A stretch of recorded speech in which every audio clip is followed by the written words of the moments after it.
Specific person एक ऐसा topic जिसको छोड़ करके बाकी सब कुछ मैनिफेस्ट करना आसान लगता है। सब कुछ आसानी से मैनिफेस्ट हो जाता है, लेकिन ये स्पेसिफिक पर्सन ही मैनिफेस्ट नहीं होता। तो ऐसा क्यों होता है? इसका सिंपल आंसर अगर देखा जाए तो यूनिवर्स के लिए तो कुछ भी इम्पॉसिबल नहीं होता, और यूनिवर्स के लिए सारी चीजें एक बराबर होती है, फिर चाहे वो छोटी से छोटी चीज हो, चाहे वो बड़ी से बड़ी चीज हो। प्रॉब्लम इस जगह पे ये आती है, हमारा कंट्रोल हमारे से बाहर नहीं होता। हमारा कंट्रोल सिर्फ हमारे पर्सपेक्टिव पे हो सकता है, करंट रियलिटी पे हमारा कंट्रोल नहीं होता, और किसी पर्सन पे तो बिल्कुल नहीं होता, क्योंकि हर कोई पर्सन अपने थॉट्स क्रिएट कर सकता है। उसी तरीके से हम भी अपने थॉट्स क्रिएट कर सकते हैं। कोई हमारी लाइफ में इंटरफेयर नहीं कर सकता, हम किसी के में नहीं कर सकते डायरेक्टली। लेकिन इसको एक दूसरे तरीके से किया जा सकता है। वो तरीका है अपने नजरिए को बदलने का तरीका। यानी हम किसी को ये नहीं बोल सकते कि तुम मेरे लिए बदल जाओ, हम अपने देखने के नजरिए को बदल सकते हैं। अगर हम ये एक्सपेक्ट करते हैं कि सामने वाला हमारे लिए बदल जाए और इसी पे फोकस करते हैं कि सामने वाले को बदलना है, तो ये चीज कभी हो नहीं पाती। और खुद के नजरिए को जब आप बदलने का प्रयास करते हो और उसके लिए एफर्ट लेते हो, तो वो बहुत इजीली हो जाता है। और अपना नजरिया बदलने से सामने वाला इंसान भी आपका बदल जाता है, बिना आपके एफर्ट लगाए, बिना आपके परेशान हुए, बिना आपके ये बोले कि तुम मेरे लिए बदल जाओ। सामने वाला खुद ही आपके लिए बदल जाता है। इस बात की मैं आपको गारंटी दे सकता हूँ, यानी लिख कर दे सकता हूँ ये बात कि इस वीडियो में मैं आपको जो भी बातें बोलूंगा, अगर आप वो फॉलो करते हो तो आपका स्पेसिफिक पर्सन या आपकी स्पेसिफिक पर्सन आपकी लाइफ में होगी। और साथ ही साथ मैं आपको ये भी लिख कर दे सकता हूँ गारंटी के साथ कि जो भी इंसान इस चीज को या इस बातों को फॉलो नहीं करेगा, इंटेंशनली या अनइंटेंशनली, उसकी लाइफ में वो चीज मैनिफेस्ट हो ही नहीं सकती। वैसे तो मैं अपनी हर वीडियोस में अलाइनमेंट और रेजिस्टेंस के बारे में बात करता ही हूँ, लेकिन मैंने देखा है कि मोस्टली लोग उस चीज को नहीं समझ पाते। तो इस जगह पे मैं डायरेक्टली आपको बताऊंगा कि एक्चुअल में करना क्या है, ताकि आप अपनी डिजायर के मैनिफेस्टेशन तक पहुंच सको। आप किसी चीज को या किसी इंसान को प्यार से मैनिफेस्ट कर सकते हो, लेकिन नीड से कभी मैनिफेस्ट नहीं कर सकते। आपको लाइफ में आपकी जितनी ज्यादा नीड होती है किसी चीज की हो, चाहे किसी इंसान की हो, नीड है, जितनी ज्यादा जरूरत है उस चीज की या उस इंसान की, वो चीज या वो इंसान आपसे उतना ही दूर चला जाएगा। अब ये चीज मोस्टली आपने अपने लाइफ के बैड फेज में कभी ना कभी एक्सपीरियंस जरूर की होगी। आपके अराउंड जो अच्छे लोग होते हैं, जो आपके क्लोज फ्रेंड्स हो या रिलेटिव्स हो या पार्टनर हो, वो आपको लाइफ में तभी छोड़ करके जाते हैं जब आप अपने लाइफ के सबसे बैड फेज में होते हो और सबसे ज्यादा नीड आपको उन्हीं की होती है। और जिस पर्सन की सबसे ज्यादा नीड होती है, वही पर्सन सबसे पहले दूर हो जाता है या हो जाती है। तो इसीलिए सबसे पहली बात जो आपको आपके माइंड में बैठा लेनी चाहिए, एफर्मेशन की तरह रिपीट करके, या फिर आपको इस बात को बार बार दोहरा करके नॉर्मली, कि मुझे खुश रहने के लिए किसी की जरूरत नहीं, मैं अकेले भी खुश रह सकता हूँ या खुश रह सकती हूँ। अब ये सारी एफर्मेशन आपको यूज नहीं करनी है, जो आपको अच्छी लग रही है आप यूज कर सकते हो, या अपने हिसाब से आप चूज कर सकते हो, अपनी बना सकते हो। और एफर्मेशन इसमें ऐसी हो सकती है, मैं किसी के पीछे नहीं भागने वाला, या मैं किसी के पीछे नहीं भागने वाली, जिसको आना है मेरी लाइफ में खुद से आए। ये चीज क्या दर्शाती है आपके जीवन में कि आपको प्यार हो सकता है किसी से, लेकिन इतनी नीड या इतनी जरूरत नहीं है कि आप उसके पीछे ही पड़ जाओ। ये नीडीनेस की जब फीलिंग आप निकालते हो ना, तो आप रिलीज करते हो नेगेटिविटी को, तब आप किसी को मैनिफेस्ट कर सकते हो। क्योंकि एक तरीके से आप देखो ना, जब आपके अराउंड इस तरीके की नेगेटिविटी होती है, नीडीनेस की नेगेटिविटी होती है कि आपको अच्छा फील करने के लिए या आपको खुशी देने के लिए कोई आपके साथ होना चाहिए, जब आप ये फील करने लगते हो, तो एक तरीके से हम बहुत नेगेटिव ऑरा अपना क्रिएट कर लेते हैं। उस जगह पे होता यह है, दुनिया का कोई भी इंसान नेगेटिविटी अपनी लाइफ में नहीं चाहता। या आप देखोगे तो कोई जगह अगर आपको नहीं पसंद आती है, जहाँ नेगेटिविटी है या गंदगी ज्यादा है, उस जगह पर आप भी जाना नहीं पसंद करोगे। सेम उसी तरीके से अगर आप देखोगे ना, ये जो नेगेटिव ऑरा होता है, ये और कुछ नहीं बल्कि गंदगी होती है, हमारी नेगेटिविटी होती है, जो किसी भी पर्सन को हमारे अराउंड रहने ही नहीं देगी। इसीलिए आप जितनी ज्यादा नीडीनेस की फीलिंग को क्रिएट करोगे, उतना ऑरा आपका नेगेटिव होता चला जाएगा, उतना ही ज्यादा वो इंसान आपसे दूर होते चले जाएंगे जिनकी आपको लगता है कि सबसे ज्यादा जरूरत है आपको। और फिर आपको लगने लगेगा कि सामने वाला इंसान बुरा है। या उस जगह से, जैसे बहुत लोग आपको कहेंगे, जब आप लॉ ऑफ अट्रैक्शन की जर्नी में आगे बढ़ते हो और किसी को मैनिफेस्ट करना चाहते हो, तो बहुत लोग इस बात को एग्रेसिवली कहते हैं कि उस पर्सन को मैनिफेस्ट मत करो जो तुम्हारी कद्र नहीं करता। जबकि एक्चुअल में देखा जाए तो यहाँ पे कद्र करने या ना करने की बात ही नहीं उठती। इस जगह पे बात उठती है हमारी वाइब्रेशन की। हमारी नेगेटिव वाइब्रेशन किसी पर्सन को हमारी लाइफ में से पुश कर देती है, तो किसी को हमारी पॉजिटिव वाइब्रेशन हमारी लाइफ में इन कर देती है। बस बात इतनी सी ही है। तो इसमें सही गलत वाली बात ही नहीं आती, वाइब्रेशन वाली बात आती है कि अगर आपकी वाइब्रेशन है तो वो मैनिफेस्ट होगा, नहीं है तो नहीं होगा। हालांकि डिसीजन हमेशा ये पर्सनल होना चाहिए कि किसी को मैनिफेस्ट करना है या नहीं करना है। अगर करना चाहते हैं तो अपने इच्छा से करो, किसी और के कहने पे ना तो मैनिफेस्ट करो, ना तो किसी से दूर जाओ। उतनी सोचने समझने की क्षमता हर किसी में होती है। इसके लिए आपको किसी भी लॉ ऑफ अट्रैक्शन कोच की जरूरत नहीं है जो आपको ये कहे कि आपका पार्टनर आपके लिए सही है या नहीं। तो वापस आते हैं टॉपिक पर कि जब आप इस चीज़ को डिसाइड कर लेते हो कि हाँ मुझे उस पर्सन को मैनिफेस्ट करना है, मैं उससे प्यार करता हूँ या करती हूँ, लेकिन मुझे उसकी नीड नहीं है, इतनी ज़रूरत नहीं है, इतनी परेशानी नहीं है कि मैं उसके पीछे ही परेशान हो जाऊँ, अपनी लाइफ छोड़ दूँ। तो ये एक पहली चीज़ हो जाती है। दूसरी चीज़ ये देखनी है कि हम अगर कोई भी चीज़ मैनिफेस्ट कर रहे हैं तो मैनिफेस्ट कर क्यों रहे हैं, एट द एंड उसका रीज़न क्या है। मैनिफेस्ट करने का रीज़न हमेशा आपकी हैप्पीनेस ही होता है कि आप चाहे जो भी मैनिफेस्ट करो, एट द एंड आप हैप्पी फील करोगे उस चीज़ को मैनिफेस्ट करके। तो इसका मतलब यही है कि अगर आप मैनिफेस्ट अपने स्पेसिफिक पर्सन को भी करना चाह रहे हो तो उस स्पेसिफिक पर्सन को मैनिफेस्ट करके भी आप at the end happiness he feel करोगे। तो इसका मतलब ये है कि आपको अपनी लाइफ के सारे एस्पेक्ट्स में हमेशा हैप्पीनेस को देखना है, क्योंकि हैप्पीनेस आपकी एंड फीलिंग है। क्योंकि जब आप मैनिफेस्ट कर लोगे तो आप हैप्पी फील करोगे। इसका मतलब है कि जब आप हैप्पी फील करोगे तभी आप मैनिफेस्ट करोगे। और अगर आप अपनी हैप्पी फीलिंग को अपने स्पेसिफिक पर्सन वाले टॉपिक पे नहीं क्रिएट कर पा रहे तो इसके लिए हम अपने लाइफ के बाकी एस्पेक्ट्स को यूज़ करते हैं। लेकिन होता यह है कि जब कोई इस पर्सन अपने स्पेसिफिक पर्सन को मैनिफेस्ट कर रहा होता है तो वो सारी एनर्जी उसी एक सब्जेक्ट पे निकाल देता है। उस एक इंसान के अलावा कोई ज़िंदगी लगती ही नहीं है कि हमारी अपनी है। तो स्पेसिफिक पर्सन इंपॉर्टेंट है, मैं समझ सकता हूँ, लेकिन लाइफ के बाकी एस्पेक्ट्स भी उतने ही इंपॉर्टेंट होते हैं। फिर चाहे वो हेल्थ, वेल्थ, रिलेशन, सक्सेस कुछ भी हो, यानी जो भी हो सकता है आपके अकॉर्डिंग, अपने लाइफ के बाकी एस्पेक्ट्स पे भी ध्यान देना स्टार्ट करो, ताकि आप हर वक्त स्पेसिफिक पर्सन के बारे में ना सोचो। क्योंकि आप हर वक्त स्पेसिफिक पर्सन के बारे में अगर सोचते हो तो अगर आप कुछ टाइम तक पॉजिटिव सोच भी लोगे तो मोस्ट ऑफ द टाइम आपका नेगेटिव थॉट्स में ही जाएगा। अगर आप चाहते हो कि बार बार आपका ध्यान नेगेटिविटी पे ना जाए तो बार बार एक ही सब्जेक्ट के पीछे मत भागो, अपने लाइफ के बाकी एस्पेक्ट्स के बारे में भी सोचो, ताकि आपके थॉट्स एक ही जगह पे जाए ना, अलग अलग डिफरेंट डायरेक्शंस में जाए, और हर जगह पे आपके पास सोचने समझने का टाइम हो ताकि आप बेटर फील कर सको और एक ओवरऑल पॉजिटिविटी अपनी लाइफ में मेंटेन कर सको। अब ये दो चीज़ें जब आपकी लाइफ में आ जाती है ना, तो तीसरी चीज़ जब आप देखते हो कि करंट रियलिटी क्या है, चाहे आप नो कॉन्टैक्ट में हो इस वक्त या नहीं हो। अगर नो कॉन्टैक्ट में हो तो बहुत अच्छी बात है, अगर नहीं हो तो खुद से ही अपनी तरफ से नो कॉन्टैक्ट में आ जाओ। अपनी तरफ से कोई भी कॉल मैसेज करने की जरूरत नहीं होती उस जगह पे।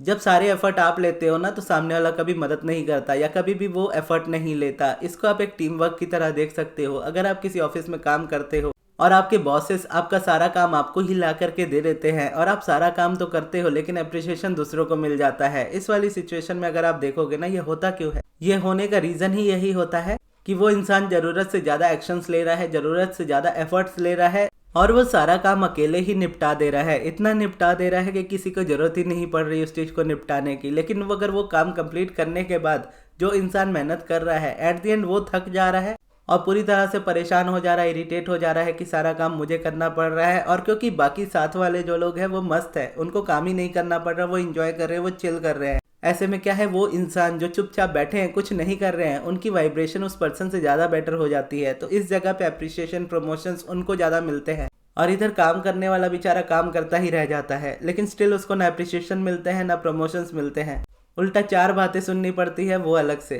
तो इस वाली डायरेक्शन में कभी मत जाओ, ना करियर में ना ही अपने रिलेशंस में, जहाँ पर आपको ही सारे एफर्ट्स लेने पड़े। लेस एफर्ट वाली लाइफ को जीना स्टार्ट करो। क्योंकि अलाइनमेंट क्या होती है? अलाइनमेंट वही होती है जब आप लेस एफर्ट ले रहे हो आपको ज़्यादा रिजल्ट मिल रहे हैं। जब आप बहुत एक्शंस ले रहे हो, बहुत एफर्ट ले रहे हो, तो आपको हमेशा ही कम रिजल्ट्स मिलेंगे और ना के बराबर रिजल्ट्स मिलेंगे। अगर आप चाहते हो कि चीज़ें आपकी लाइफ में मैनिफेस्ट हो और इजीली मैनिफेस्ट हो, आपकी एनर्जी ड्रेन आउट ना हो, आप इंजॉय करते हुए अपनी लाइफ में चीज़ों को मैनिफेस्ट करो, तो अपने आप को एक्शंस लेने से हमेशा रोको। इसीलिए मैं कहता हूँ कि नो कॉन्टैक्ट में सामने से खुद आ जाओ, कि कोई ज़रूरत नहीं है किसी को मैसेज करने की या कॉल करने की। तो जब आप नहीं करोगे ना तो सामने वाला करेगा या करेगी। अगर हमेशा आप ही एफर्ट देते रहोगे तो सामने वाला कभी भी वो एफर्ट नहीं लेगा जो आप एक्सपेक्ट करते हो। उल्टा वो इंजॉय करने लगेगा कि आप परेशान हो, वो खुश है। उसको कभी नीड ही नहीं पड़ेगी, उसको कभी लगेगा ही नहीं कि उसे आपकी ज़रूरत है खुश होने के लिए। तो फिर चाहे वो कोई भी, वो आपके अराउंड कभी नहीं आएंगे। अपनी तरह से जब आप हटना स्टार्ट कर दोगे ना, तब सामने वाले की फटनी स्टार्ट हो जाती है। फिर वो आपको सामने से कॉल्स और मैसेजेस करते हैं। फिर आपके पास चॉइस होती है कि इसको रिप्लाई दूँ या ना दूँ, या आज दूँ या कल दूँ, इसके साथ रहूँ या ना रहूँ। ये आपकी जब चॉइस बन जाती है ना, तब आप पूरे फ्री होकर के अपनी लाइफ में आगे बढ़ पाते हो। अब इस जगह पे कुछ ना कुछ छोटे छोटे माइनर हैबिट चेंजेस आपको करने होते हैं, वो आपको करने ही पड़ेंगे। अगर आप नहीं करोगे तो फिर वही बात आ जाती है कि अगर आप नहीं करोगे तो फिर आपके लिए मुश्किल होगा मैनिफेस्ट करना। सबसे पहला तो ये है, या तो आप इंस्टाग्राम डिलीट कर दो या तो आप इंस्टाग्राम को चलाना कम कर दो। क्योंकि जब आप रील्स देखते हो ना, तो रील्स में हमेशा आपको वो चीज़ें ज़्यादा दिखती है जो आप नहीं देखना चाहोगे। और मोस्टली एल्गोरिदम इस तरीके का सेट होता है कि आपके बिहेवियर के अकॉर्डिंग वो चल रहा होता है। तो आप मानो ना मानो, इंस्टाग्राम को सब पता होता है कि आपके रिलेशनशिप में क्या चल रहा है। तो जो चल रहा है उसी तरीके की रील्स आपको शो हो रही है, फिर आपके वो बिलीव्स को इस तरीके से चेंज कर देती है, इस तरीके के ट्रिगरिंग। जैसे आज के कॉमेडियंस अगर आप देखोगे, खैर छोड़ो कॉमेडियन से क्यों, बहुत सारी चीज़ें ऐसी आपके अराउंड आती है जो आपको नहीं पसंद आएंगी, और उसी तरीके से देखोगे तो आपके बिलीफ बहुत ज़्यादा स्ट्रांग होते चले जाते हैं, रिलेशनशिप को लेकर के नेगेटिव होते चले जाते हैं, अपने भी अपने अराउंड भी। तो जब आप अपने आप को डिस्कनेक्ट कर देते हो ना इन चीज़ों से, तो आउटर जो रेजिस्टेंस आपके अंदर आ रही होती है वो रेजिस्टेंस आना खत्म हो जाती है। और आप कितनी रेजिस्टेंस रिलीज कर सकते हो सिर्फ एक इंस्टाग्राम को डिलीट करके, ये मैं आपको बता नहीं सकता। आप जब करोगे तो आप खुद समझ जाओगे। क्योंकि रिसेंटली ही मैंने वीडियो बनाई थी इग्नोर करेंट रियलिटी पे, तो उसमें मैंने बात की थी इस बारे में कि अपने इंस्टाग्राम को या तो आप हटा दो या तो आप उसको कम चलाओ। तो मैंने कहा था कि हाँ, मैं भी इस चीज़ को करने वाला हूँ और मैं उसको पहले से कम कर चुका हूँ, और उसके बाद अभी मैंने उसको अनइंस्टॉल कर दिया है। हालांकि मेरी आईडी है मेरे नाम से, लेकिन मैं कभी कभार उसको वेब ब्राउज़र पे, यानी जब मैं लैपटॉप पे काम कर रहा हूँगा तभी मैं उसको ओपन करके अगर मुझे कोई काम होगा, पोस्ट करनी होगी तो मैं करूँगा। इंस्टाग्राम का ऐप या दूसरे कोई सोशल मीडिया ऐप्स को अपने फ़ोन पे नहीं रखूँगा जो बार बार मेरा टाइम कंज्यूम करे और मेरे बिलीव्स को नेगेटिव करता जाए और मुझे पता भी ना चले। तो ये चीज़ अगर आप अपनी लाइफ में से निकाल देते हो तो आपकी रेजिस्टेंस बहुत ज़्यादा रिलीज़ हो जाएगी। दूसरी बात यह है कि रिलेशनशिप जो होता है ना, वो पर्सनल होता है, उसके डिस्कशन आपको पब्लिकली नहीं करनी चाहिए, चाहे वो अच्छी हो चाहे वो बुरी हो। कभी कभार देखो, आपका कोई बहुत क्लोज होता है तो अगर आप बहुत गुस्से में हो तो आप उस बात को शेयर कर लेते हो, उतना ठीक है। लेकिन बार बार एक ही बात के बारे में किसी से बात मत करते रहो, या मोस्टली लोगों से इस बारे में बात मत करते रहो। जैसे फ्रेंड्स होते हैं कि मेरे रिलेशनशिप में ये प्रॉब्लम चल रही है, फिर आगे अपना वाला अपनी सुनाता है, आप अपनी सुनाते हो, फिर उसके बाद पूरा माहौल उस तरीके का होना स्टार्ट हो जाता है। फिर इधर उधर की बातें निकलती है, पास्ट की बातें निकलती है, फ्यूचर कैसा होगा वो उसका डर निकलता है, फिर वो चीज़ एट द एंड रेजिस्टेंस बन जाती है। तो इसीलिए अपने रिलेशनशिप को अपने आप तक रखो। जब आपकी लाइफ में अच्छा हो रहा है उसको एंजॉय करो, जब बुरा हो रहा है अपने आप को टाइम दो। अब उस चीज़ को ज़्यादा डिस्कस मत करो अनलेस आप किसी प्रोफेशनल के साथ हो, यानी ये फ्रेंड्स वाली चीज़ें हैं। बाई चांस अगर आप मुझसे ये बातें कर रहे हो, मुझसे इस बारे में पूछ रहे हो, तो आप एक्सपेक्ट कर रहे हो कि मुझसे आपको वो गाइडेंस मिलेगी, तभी आप उस बारे में बात कर रहे हो। लेकिन अगर आप हर किसी से ही उस बारे में बात करने लगोगे तो हर किसी से आपको उस तरीके के आंसर्स नहीं मिलेंगे जो आपको मोटिवेट करे। आपको मोस्टली डिमोटिवेट करने वाले आंसर्स मिलेंगे, सॉल्यूशन कभी नहीं मिलेगा। और अगर आप मेरे पास भी आ रहे हो तो मुझे भी पूरी प्रॉब्लम बताने की ज़रूरत नहीं है, मुझे जस्ट उसका सिनेरियो पता होना चाहिए, सिचुएशन पता होनी चाहिए, और कहाँ से स्टार्ट हुआ बस उतना पता होना चाहिए। कहाँ से हुआ, क्या हो रहा है, कितना कुछ हुआ, उसने क्या बोला, इसने क्या बोला, उसके बाद क्या हुआ, इतना कुछ बता करके ना तो आपको फ़ायदा है, उल्टा आप उस चीज़ में और फंसते रहोगे। अगर मैं सुनूंगा तो मैं भी कल को इसी प्रॉब्लम में फंस जाऊंगा। तो इसलिए इस वाली चीज़ को मैं मोस्टली अवॉइड करता हूँ। मैं मोस्टली किसी की प्रॉब्लम सुनना नहीं पसंद करता, मैं बस इतना समझना पसंद करता हूँ कि हाँ, किसी की प्रॉब्लम है, क्या प्रॉब्लम है, उस प्रॉब्लम के बारे में बताओ, कहाँ से स्टार्ट हुई, या थोड़ा बहुत सिनेरियो क्वेश्चन के हिसाब से मैं अपना पता कर लेता हूँ। एक बार वो पता चल गया तो फिर मैं सॉल्यूशन देने के लिए रेडी हूँ उस जगह पे, और इजीली सॉल्यूशन दे सकता हूँ। लेकिन अगर कोई पर्सन उसको कंटिन्यूसली बोले ही जाए तो उस जगह पे ना तो वो मेरी सुनेगा, ना तो मैं उसको समझा पाऊंगा। तो उस जगह पे मैं अवॉइड करता हूँ इस सिचुएशन को।